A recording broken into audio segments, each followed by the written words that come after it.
Colleagues, good morning. We begin our working day. I invite Chief of the Department of Communication from MOD, Colonel Lieutenant Oksana Danyuk, and then we'll have Leonid Matyukhin, who is a colonel, and he will speak from ATO headquarters. And now Oksana Gavrilyuk. Good morning. These days, the Parliament of Ukraine passed a very important decisions from MOD. On May 14, they passed the law on amendments to some laws on social support of people who participate, who are military service under special conditions, and so they provide guarantees to keep jobs, positions, and also improvement of compensation from the budget of average salary for those who are mobilized for the service. In case they continue after demobilization, according to the contract, they keep the job and position, and also they will compensate from the budget average salary as on the enterprise where he worked. Such compensations cannot continue longer than the contract. The law gives a delay from mobilization in order to continue professional activity for pedagogues with higher education with the main job of whom are schools, they work in schools, and if they have work full time. Those changes will introduce amendments to the labor code and also military service and duty. The parliament passed the law on amendments to Article 23 of the law of Ukraine on mobilization, training and mobilization. The document deletes disagreements between laws of Ukraine on mobilization, training and mobilization, and also on military duty and military service. On such issues as providing national security and also improvement of capability of armed forces of Ukraine to react to threats of military aggression and the cost of more efficient use of military reserve. Article 3, Part 3, Article 323 on mobilization, training and mobilization provides delayment for mobilization among those who were already mobilized, who were on military service. People who were demobilized during 6 months cannot be mobilized again. The Parliament of Ukraine approved the law on legal regime of martial law. It gives the notion of martial law. It's a special regime for the whole Ukraine, or at some places, on some territories, there is a threat to national independence, integrity, and territorial integrity. The document provides to military command, local administrations, military administrations, local self-governance bodies powers that are necessary to stop military aggression and to provide national security. Also, the law normalizes activity and powers of a military command, state bodies under the martial law, and military administrations in order to meet to comply with the constitution and in order to provide security, public order, and to defend rights, freedoms, and legal interests of the people of Ukraine. Ministry of Defense continues to provide payments to ATO participants according to the decree order of the Ministry of MOD about special payments to privates and to commanders during ATO. At the time, 10 and capturing 2 units of military vehicles for 300 and were paid out to military men. Among them, fighters from 128 Brigade, 95 Airborne Brigade, and the 17th Special Tank Brigade. For direct participation in combats, they receive additional payment. That is 1,000 for every day of such on the battlefield. The decision to pay for direct participation in battles and 12,250,000 hryvnia. More than 5 million, 0.5 million were paid out. For 27 military tasks in ATO, and documents were prepared, and for the payment more than 2.5, 1,400,000 were paid out.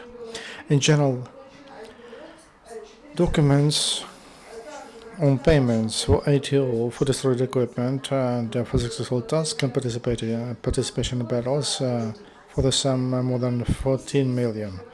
From that sum, 7,401,000 were paid out. All the rest of the awards will be done by the end of this month.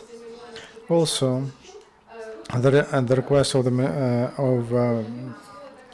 Minister of Defense and the Ministry, there is a group of financial people who will go to dislocations of military units in order to provide practical advice and assistance, and to speed up resolvement of financial issues there. The head of the Ministry of Defense gave the time frame for commanders of units, and not later than in 30 days, to give to provide documents for their participation in battles, for successful tasks, and for destroyment of enemy's equipment. One more important assistance is we'll create mobile groups, and there will be representatives of HR, financial service, and they will go to local places. They will see military men, and they will help to solve social and financial issues they face. Minister of Defense had a proposals to the Ministry of Social Policy. During such meetings, they invite representatives of social services and pension fund, and there is a schedule of the work of those groups, and very soon it will be on the side of the MOD for the citizens to know where and when they could come up to solve those problems they are facing. As to building of fortifications, at the request of the Cabinet of Ministers from March 18, 2015, from the fund of the budget, they provide 850 million hryvnia for fortification of lines and 300 checkpoints, and there's a schedule of implementation of engineering works, which provides establishes deadlines that is done by MOD and with local administrations. The cost of construction of such points for 40 hectares, that is 2 million and a half to build it. We need 42 tons of rods, several tons concrete, and 450 cubic meters of dust, and also 90 tons of metal constructions. There was the first MVS2, that's the name of it, and it is planned to install them on positions of around Mariupol to improve capability of ATO. In the fields, representative of Donetsk Regional and Civic Administration Center from Mariupol City Council, heads of the sector of ATO, and they were shelling using different types of weapons, and also they used the armor studs. It was developed in Ukraine. So these facilities will be produced by regional enterprises. Developers are told they will need just 2 days to improve and to produce a new construction. That's it. Now the floor to captain of second rank, Leonid Matyukhan, and he will inform you about events in ATO. Good morning, Leonid. Inform us about the situation in ATO. The situation along the line of separation, as before, is tense. They will continue, and the enemy continued military provocations at 6 p.m. yesterday. Bandits in military uniform, they were shelling upon our positions and upon civilians in towards Donetsk. They used different calibers, different weapons, and they shelled upon open Avdiivka, Pisk, Shachta, Bukovska, Karlivka, Starognativka, tanks, rocket launchers, artillery, mortars and grenade launchers were used to shell upon Avdiivka. Near Luhansk, from grenade launchers and small arms, they were shelling upon Счастье Трехизбинка, Sokelnika and Stanitsa Luhanska.